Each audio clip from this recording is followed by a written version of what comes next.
Hello dear students, स्वागत है आपका हमारे YouTube channel math plus YT पर। और हम प्रश्न बैंक सोल्व कर रहे थे। इस साल 2020-21 के सेशन वाले विद्यार्थियों के लिए रिवीजन क्लासेस थी। ये 23 पार्ट हमारे पास सोल्व हो चुके थे, 5 अंक के प्रश्न चल रहे थे और उसी में अब आगे एक और नेक्स्ट वीडियो हम लेकर के आए हैं। यदि आपने अब से पहले के वीडियोज़ नहीं देखे तो ऊपर प्ले लिस्ट में उसका आई बटन के रूप में लिंक दिया जा रहा है, वहाँ से क्लिक करके आप पहले वीडियोज़ देख सकते हो।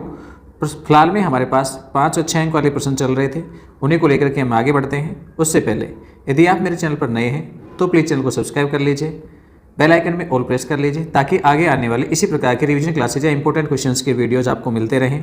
आप अपनी स्टडी अनवरत जारी रखें। तो चलिए शुरुआत करते हैं आज के वीडियो की।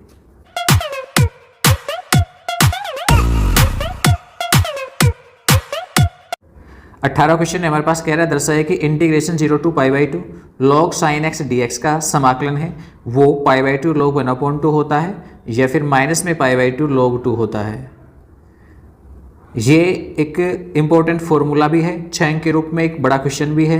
इसका सॉल्यूशन हमने एक पूरा वीडियो बना करके आपको प्रोवाइड करवाया था। यदि फिर भी किसी स्टूडेंट्स ने नहीं देखा है तो उसका लिंक हम आपको ऊपर आई बटन में दे रहे हैं, आप वहाँ से इस क्वेश्चन का सॉल्यूशंस देख सकते हैं। ठीक है, चलिए इसी में एक और अथवा का पार्ट है जिसमें कहा गया है कि समाकलन integration 1 - cos x dx upon cos x into 1 + cos x का मान ज्ञात कीजिए। इस इंटीग्रेशन में 1 - का cos x by cos x 1 + cos x, इसमें आप थोड़ी देर के लिए यदि cos x को t मान लें, बिना प्रतिस्थापन के केवल ऐसा करना है, थोड़ी देर के लिए cos x को t मान करके आप इसे यूँ लिख सकते हो 1 - t अपॉन t 1 + t। तो ये आंशिक भिन्नों में चेंज किया जा सकता है।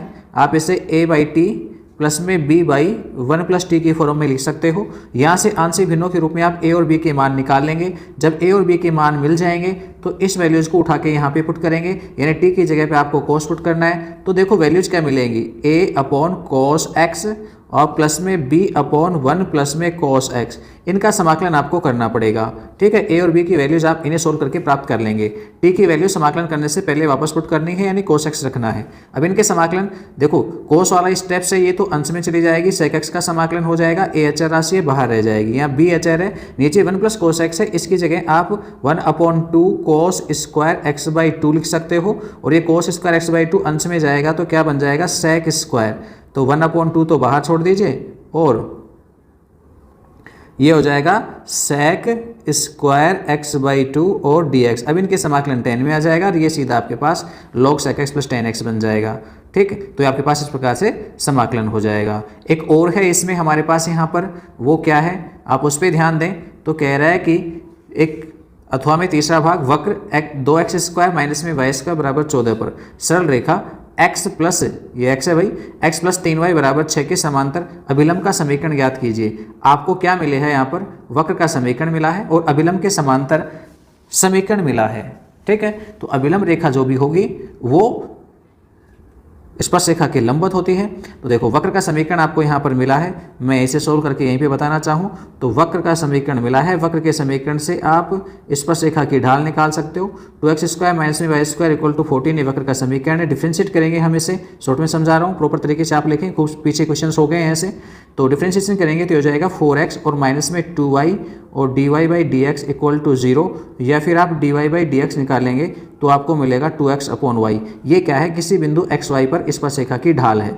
तो अभिलंब की ढाल क्या बनेगी, तो अभिलंब की ढाल है वो स्पर्श रेखा की ढाल के ऋणात्मक व्युत्क्रम के बराबर होती है, तो यानी माइनस में y/2x, ये अभिलंब की ढाल हो जाएगी। लेकिन अभिलंब है वो एक समीकरण x + 3y बराबर 6 के समांतर है। तो x + 3y बराबर 6 के समांतर जो भी आपके पास अभिलंब है या रेखा है, उस रेखा की ढाल इसी रेखा की ढाल के बराबर होगी, क्योंकि समांतर रेखाओं की ढाल समान होती है। तो इसकी ढाल आपको कितनी मिलेगी, -x का गुणांक 1 है और बटे में y का गुणांक 3 है।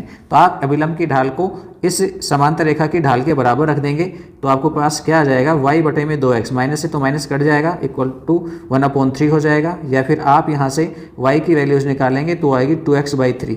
अब क्या करना है, इस y के मान को उठा करके आपको समीकरण 1 यानी वक्र के समीकरण में रखना है। जब आप वक्र के समीकरण में वहाँ रखेंगे तो आपके पास x का मान आ जाएगा, फिर x के मान से आप यहाँ से y का मान निकाल लेंगे तो आपके पास यहाँ 2 बिंदु प्राप्त हो जाएंगे और उन 2 बिंदुओं और अभिलंब की ढाल को लेकर के आप अभिलंब के समीकरण प्राप्त कर सकते हैं। ठीक है, चलिए नेक्स्ट क्वेश्चन की तरफ बढ़ते हैं हम। 19वां क्वेश्चन है, कहता है अवकल समीकरण x साइन, ऐसे में लिखा हुआ है, क्या है ये, sine y by x into d x upon d y equal to y sine y by x minus का x। आप देखेंगे यहाँ पर तो आपके पास y बाई एक्स है, जबकि गुणा यहाँ पर अवकल गुणांक है वो d x upon d y की फॉर्म में है। तो क्या करेंगे हम, d x upon d y को d y by d x की फॉर्म में लिखेंगे। तो क्या बन जाएगा, x sine y by x, और इधर लिख देंगे हम d y by d x और गुणा में y sine y by x minus का x। अब क्या करना है, ये जो d y by d x का गुणांक है इसका भाग दे देंगे इधर। तो x sine y by x भाग लग जाएगा y sine y by x minus x का, ये d y by d x का मान है। तो ये d y by d x हम क्या करेंगे, अंशों हर में x का भाग दे देंगे। तो अंश में तो साइन y बाई एक्स रह जाएगा और हर में y बाई एक्स और साइन y बाई एक्स और माइनस का x। तो माइनस एक्स में भाग लगेगा तो 1 बन जाएगा। तो ये कंडीशन हमारे पास आ जाएगी। ठीक है, आप इसे ध्यान से देखेंगे, समघात अवकल समीकरण है, इसलिए आप यहाँ पर y आश्रित चर राशि है तो y को vx के रूप में मान लेंगे, और मानने के बाद यहाँ पर डिफ्रेंशिएशन करेंगे x के सापेक्ष। तो d y by d x equal to v plus में x और d v by d x में लेगा। इस समीकरण में आप इस वैल्यूज़ को पुट कर देंगे, पुट करेंगे तो क्या हो जाएगा, v प्लस में x और d v by d x और बराबर में sine v, y by x की जगह पे v हो जाएगा और v साइन v माइनस 1। और अब आप यहाँ पे v का पक्षांतर करके इसे सरल कर लेंगे, पृथक्करण विधि लगा करके आप इसका समाकलन कर लेंगे और हल प्राप्त कर लेंगे। y की जगह पर वापस लास्ट में कितना रखना है, y बाई एक्स रखना है, जो v का मान यहाँ से हमें मिलता है। तो जहाँ भी v होगा वहाँ पर y बाई एक्स पुट कर दिया जाएगा, समाकलन पूरा हो जाएगा। देखो हमने किए हैं, इसलिए मैं आगे इनको पूरे प्रॉपर तरीके से नहीं करवा रहा हूँ कि प्रॉपर तरीके से पूरा लिखेंगे, हम बार बार कर चुके हैं इसी तरीके के क्वेश्चंस को। तो एक ही बात है, तरीका समझ में आना चाहिए, जो समझाया जा रहा है उसे समझने की कोशिश कीजिए। हाँ, नेक्स्ट क्वेश्चन है वो एक इंपॉर्टेंट पार्ट है हमारे पास। अब तक हमने विशिष्ट हल नहीं निकाले हैं, तो विशिष्ट हल पूछा गया है। रेखिक अवकल समीकरण मिली है d y by d x plus में 2xy equal to x sine x square. तो हम इस क्वेश्चन को जरूर सोल्व करना चाहेंगे। D y by d x अथवा में जो क्वेश्चन है आपके पास प्लस में 2xy है इक्वल टू में x साइन एक्स स्क्वायर है, और विशिष्ट हल पूछा गया है x इक्वल टू 0 तथा y इक्वल टू 1 पर। तो यहाँ पे हम विशिष्ट हल निकालना चाहेंगे 0 1 के ऊपर। फिलहाल यहाँ पर देखें तो ये अवकल समीकरण है वो किस फॉर्म की है, पी वाई इक्वल टू क्यों के रूप की अवकल समीकरण है। तो जहाँ पर हमारे पास जो क्यों p का मान है वो p का मान तो है 2x और जो q का मान है वो है x साइन एक्स स्क्वायर। इसलिए हम इंटीग्रेटिंग फैक्टर IF को ज्ञात करेंगे जो कि इंटीग्रेशन पी डी एक्स होता है। तो E इंटीग्रेशन P की जगह पर 2x dx, तो समाकलन करेंगे तो एक्स स्क्वायर बाई 2 होगा, 2 से 2 कैंसिल हो जाएगा, तो e की पावर एक्स स्क्वायर आपके पास इंटीग्रेटिंग फैक्टर आ जाएगा। तो इस अवकल समीकरण का व्यापक हल हमको क्या मिलेगा, हम पहले व्यापक हल ज्ञात करेंगे, वो होता है IF into y equal to integration Q into IF into d x और प्लस में C। हम इसमें वैल्यूज पुट कर देंगे। IF का मान हमारे पास e की पावर एक्स स्क्वायर आया, y एज इट इज है, क्यों की जगह पर वैल्यू थी x और साइन एक्स स्क्वायर, और IF की जगह e की पावर एक्स स्क्वायर है इंटू डी एक्स और प्लस में C। अब क्या करेंगे, हम इसे सरल करना चाहेंगे। यहाँ पर हम मान लेते हैं एक्स स्क्वायर को थोड़ी देर के लिए t, और जब हम इसे t मानेंगे तो डिफ्रेंशिएट करेंगे तो 2x dx इक्वल टू मिलेगा dt, या फिर आप x dx equal to dt by 2 कह सकते हो।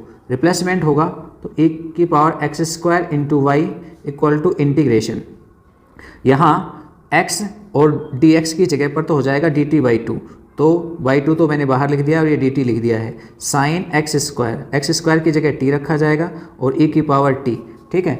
और इसका समाकलन e की पावर t साइन t का हमें समाकलन चाहिए। आप इसका समाकलन एक अलग से पार्ट सोल्व करके कर सकते हैं। आप इसे अलग से i मान लीजिए या i1 मान लीजिए और आप इसे अलग से सोल्व कर लीजिए। तो देखो क्या मिलता है इसमें ये, तो इसको हमने 9वीं क्लास में सोल्व करना पड़ा था कि हम इसे कैसे सोल्व करेंगे। तो ये सीधा सा फॉर्मूला भी है, उसकी सहायता से इसका सॉल्यूशन यहाँ पे लिखा जा सकता है। 1/2 पहले से है और यहाँ मिलेगा वो होगा 1/2 और e की पावर t, इसके अलावा sine t minus sine t का डिफरेंशिएशन माइनस में कॉस टी, ये हमारे पास समाकलन निकल के आता है, टी के पदों में है। टी की जगह पे हम वापस वैल्यूज पुट कर देंगे एक्स स्क्वायर, ठीक है। तो ये सीधा सूत्र मैंने अप्लाई किया है, ये हमारे पास 9वीं प्रश्नावली है, 9.7 उसमें है ये। तो 1/2 और e की पावर एक्स स्क्वायर, 1/2 को 1/2 से गुणा ही कर लीजिए, कितना हो जाएगा 1/4 हो जाएगा। तो e की power x square sine x square minus में कॉस एक्स स्क्वायर और प्लस में c। आप तो इसे समीकरण 1 नाम दिया हमने। अब हम विशिष्ट हल ज्ञात करेंगे। यदि x = 0 तब y बराबर 1 से ये वैल्यू यहाँ पे पुट करेंगे। तो e की पावर 0 × 1 = 1/4 e की पावर 0 साइन 0 माइनस में कॉस 0 और प्लस में c। तो ये वैल्यू हो गई 1। यहाँ पर 1/4 e की पावर 0 1 बन गई, साइन 0 0 होता है, कोस 0 का मान 1 होता है। तो ये मान हमें मिला c का प्लस में 1/4। इस मान को उठा के समीकरण 1 में रख देंगे तो आपके पास अवकल समीकरण का विशिष्ट हल आ जाएगा। इसलिए अवकल समीकरण का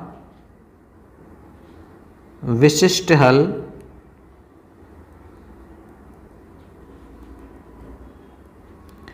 समीकरण 1 से रखेंगे इसमें।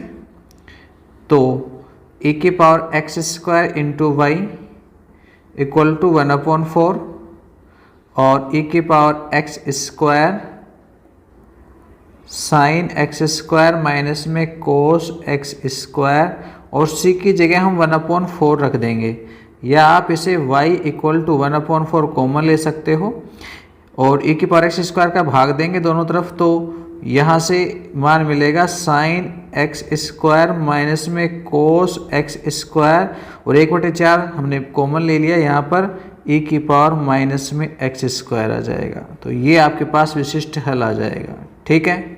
नेक्स्ट इसी का अथवा है जो कि हमारे पास 7वीं प्रश्नावली में से दिया गया है। सेकंड ऑर्डर डिफरेंशिएशन है यहाँ पर। तो यहाँ पर आपको एक इक्वेशन मिली है कि x³ + y³ का मान है वो t - 1/t है, और दूसरी इक्वेशन मिली है उसमें x की power 6 + y² power 6 = t² + 1/t² है। तो कह रहा है सिद्ध कीजिए कि d² y/x² = 2y/x² होता है। तो देखिए दो इक्वेशंस आपको मिली है, हम पहली वाली इक्वेशन का वर्ग कर देते हैं। तो पहली वाली का वर्ग करेंगे तो x³ और प्लस में y³ का होल स्क्वायर होगा और सामने t माइनस में 1/t का होल स्क्वायर होगा, ठीक है। तो हमने इसका क्या कर दिया है, यहाँ पे वर्ग किया है। तो वर्ग करेंगे तो x² पावर 6 और प्लस में 2x³ y³ प्लस में y² पावर 6 = t² - 2 और प्लस में 1/t²। आप चाहें तो इसे x की पावर 6 प्लस में y की पावर 6 और प्लस में 2x³ y³ और इधर आप t² प्लस में 1/t² और -2 ऐसा लिख सकते हो। तो देखो x³ प्लस y x की पावर 6 प्लस में y की पावर 6 का मान हमारे पास है यहाँ पे t² प्लस 1/t²। तो ये t² प्लस में 1/t² और सेकेंड इक्वेशन से हमने ऐसा लिखा है, और 2x³ y³ = t² प्लस में 1/t² और माइनस में 2। तो आप देखेंगे t² plus 1/t², t² plus 1/t² दोनों कट जाएंगे। तो यहाँ से हमारे पास एक इक्वेशन आएगी 2x³ y³ = -2। हम इस इक्वेशन का डिफरेंशिएशन करेंगे, 2 से 2 तो कट ही जाएगा। आप इसे x³ और x³ y³ = -1 कह सकते हैं। तो इक्वेशन मैं यहाँ पे डाल देता हूँ इसे। अब इसका हम डिफरेंशिएशन करेंगे, तो डिफरेंशिएशन करेंगे तो फर्स्ट फंक्शन सेकंड का डिफरेंशिएशन 3y² और y का dy/dx प्लस सेकंड फंक्शन और फर्स्ट का डिफरेंशिएशन और अचर राशि -1 का डिफरेंशिएशन 0 हो जाएगा।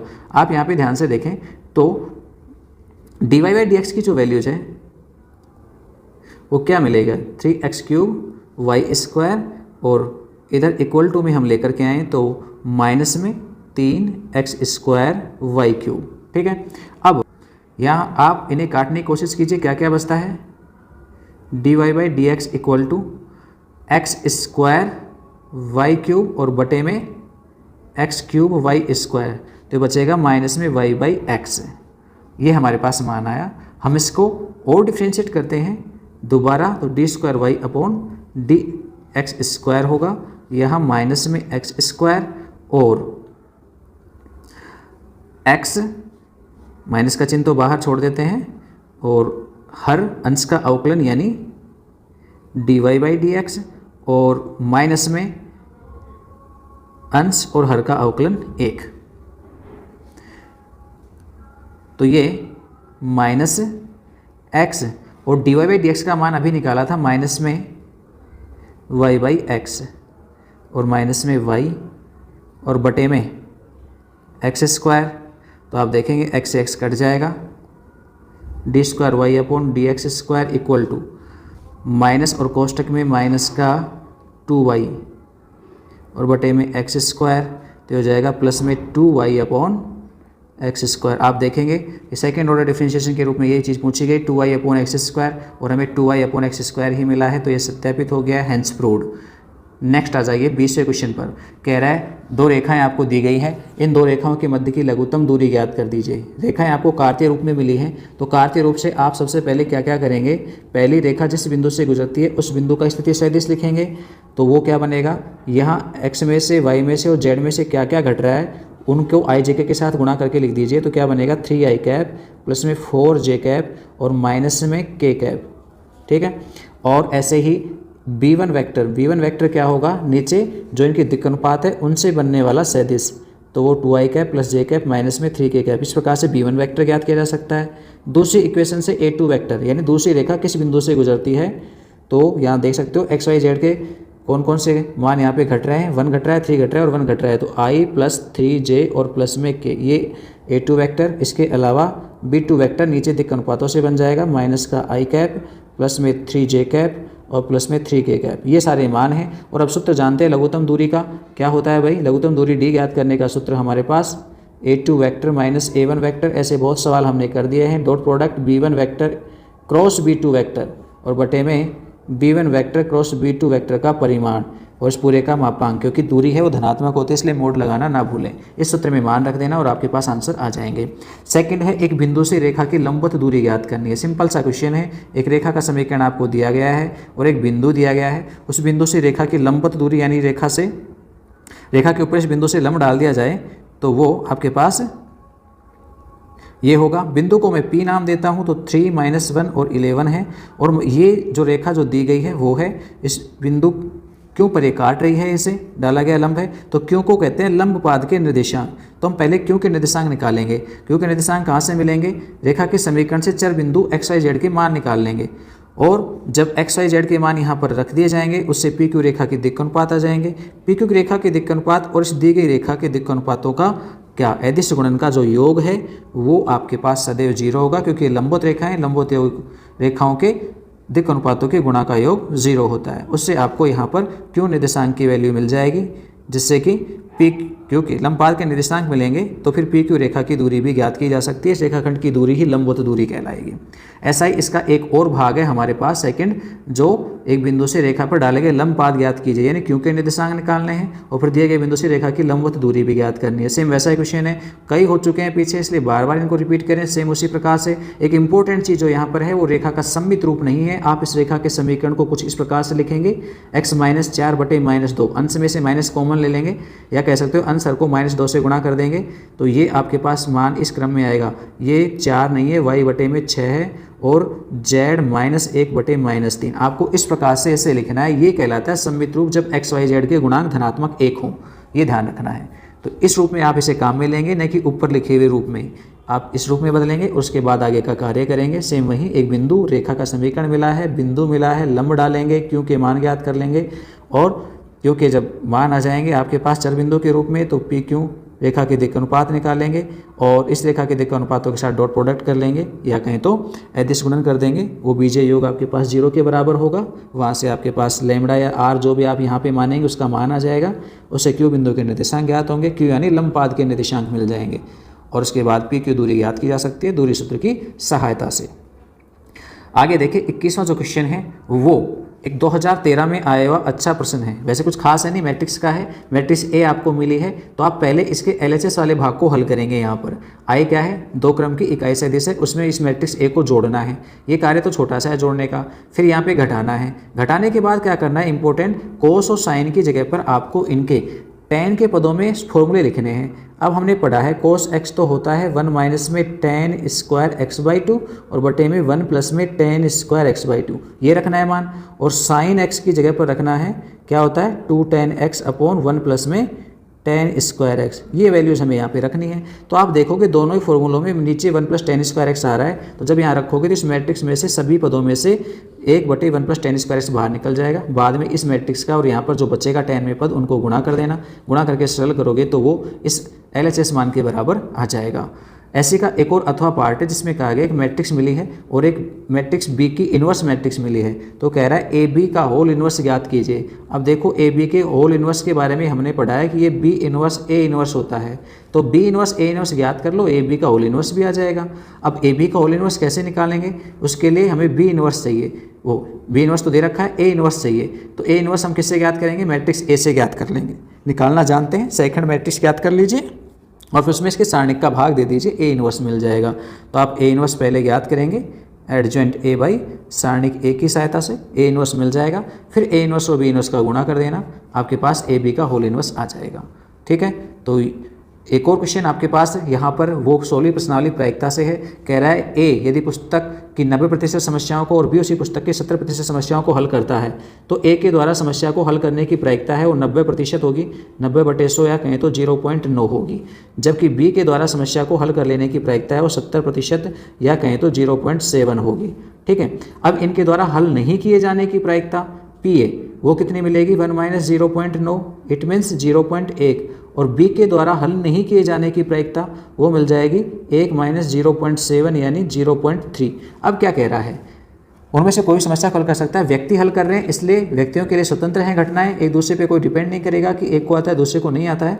पुस्तक के यादृच्छिक चयन में से कम एक के द्वारा समस्या को हल किए जाने की प्रायिकता है, किसी एक के द्वारा, ए के द्वारा या बी के द्वारा समस्या हल हो जाने की प्रायिकता पूछी गई है। तो पी ए यूनियन बी का मान निकालना है, क्या होता है पी ए प्लस में पी बी और माइनस में पी ए इंटरसेक्शन बी। अब देखो ए और बी स्वतंत्र घटनाएं हैं, ए और बी के द्वारा समस्याएं स्वतंत्र रूप से हल की जाती थी, स्वतंत्र घटनाएं हैं, तो क्या बन जाएगा ये P A into P B. यदि आप ऐसा नहीं करना चाहते हो इस तरीके से, ये तरीका है, या फिर ऐसा कह सकते हो पी ए यूनियन बी, स्वतंत्र घटनाएं हैं तो एक में से किसी के द्वारा हल नहीं किए जाने की प्रायिकता हम इसमें से घटा देंगे, ए नहीं और बी नहीं की प्रायिकता, या कहें तो पी 1 माइनस पी ए बार और इंटू पी बी बार, तो भी एक ही बात। आप दोनों तरीकों से मान निकाल के देख लीजिए, दोनों इक्वल ही आएंगे। ठीक है, कर लेंगे कैलकुलेट। चलिए एक और है इसी में सेकंड, दो पासे हैं उनको चारों छालों में युग्मक आने का प्रायिकता बंटन ज्ञात कीजिए। युग्मक में यानी दिक् प्राप्त होने चाहिए, दो पासों को हम उछालेंगे तो उस पर 1 1 2 2 3 3 ये क्या है, युग्मक कहलाते हैं या द्विक कहलाते हैं। तो इनके आने की प्रायिकता पूछी गई है, इनके आने की प्रायिकता बंटन क्या बता दीजिए, युग्मक आने की प्रायिकता बंटन क्या होगा। तो ये हमारे पास मान, तो युग्मक आने की प्रायिकता को यदि मैं किसी घटना ए के द्वारा रिप्रेजेंट करूं तो उसकी प्रायिकता हमें मिलती है 6/36 यानी कि 1/6। तो युग्मक नहीं आने की प्रायिकता 1 माइनस 1/6 यानी 5/6 हो जाएगी। अब x यादृच्छिक चर किसे माना गया है, युग्मक आने को, तो 4 बार उछाल रहे हैं तो युग्मक कितने कितने मिल सकते हैं, एक भी ना मिले, एक युग्मक मिले, 2 मिल जाएं, 3 या चारों के चारों उछालों में युग्मक मिल जाएं, तो ये आपके पास यादृच्छिक चर के संभावित मान है। अब इन सभी के लिए प्रायिकता चाहिए आपको, Px = 0, इट मीन्स आपको एक बार भी युग्मक नहीं मिले, पहली बार भी ना मिले और दूसरी बार भी ना मिले और तीसरी बार भी ना मिले और चौथी बार भी ना मिले। इट मीन्स आप इन्हें ए बार की घटना को कितनी बार गुणा करना है, 4 टाइम आपको इनको मल्टीप्लाई करना है। तो ये आपके पास Px = 0 की वैल्यू आ गई है। आप इसे गुणा करेंगे तो 625 और नीचे 36 का वर्ग आएगा जो आप यहाँ पे लिख सकते हैं। Px = 1 की बात करें, एक बार मिले तो एक बार के लिए संभावित परिस्थितियाँ क्या हो सकती हैं, तो आपके पास एक बार इनमें से वैल्यू आए उसके लिए संभावित मान आपके पास 4 तरीके से हो सकते हैं। तो मैं एक बार लिख देता हूँ 4 और P, एक बार तो आपको क्या मिले, युग्मक मिल जाए और बाकी 3 बार में नहीं मिले। अब 3 बार के क्रम अलग अलग होंगे इसलिए बाहर 4 से एक बार ही गुणा कर दिया है मैंने, तो ये 4 और बाकी गुणा होगा एक बार आने के लिए तो 1/6, बाकी 3 बार नहीं आने के लिए 5/6, 5/6 और 5/6, इसे सरल कर लेंगे।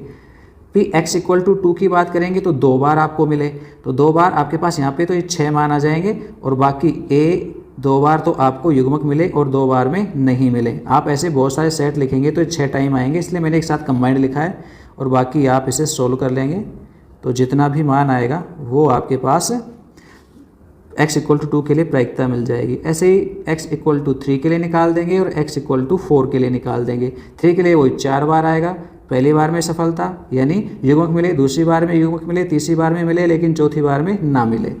ठीक है, तो 1/6 3 टाइम आएगा और बाकी एक बार में 5/6 आ जाएगा। और 4 के लिए बात करेंगे x इक्वल टू 4 के लिए, तो ये केवल चारों बार में सफलता a और a और a और a, चारों बार में आपको युग्मक मिले तो 1/6 गुणा 1/6 गुणा 1/6 गुणा 1/6 होगा। ठीक है, इस क्रम में आपके पास मान आएंगे। अब इनका सॉल्यूशन जो भी आपको मिलता है वो लिख सकते हो, नहीं तो आप घातों में भी छोड़ सकते हो इनको, जितनी भी वैल्यू आपके पास आती है। ठीक, तो आप इसे टेबल बना करके लिख लेंगे, एक जगह पर xi और दूसरे में उनकी संगत बारंबारता pi, 0 1 2 3 और 4 और नीचे इनकी संगत प्रायिकताएं भर देना, ये प्रायिकता बंटन हो जाएगा। ठीक है, तो डियर स्टूडेंट्स आज की वीडियो में इतना ही। नेक्स्ट वीडियो में हम फिर मिलेंगे, तब तक के लिए इजाज़त दीजिए। धन्यवाद, बाय।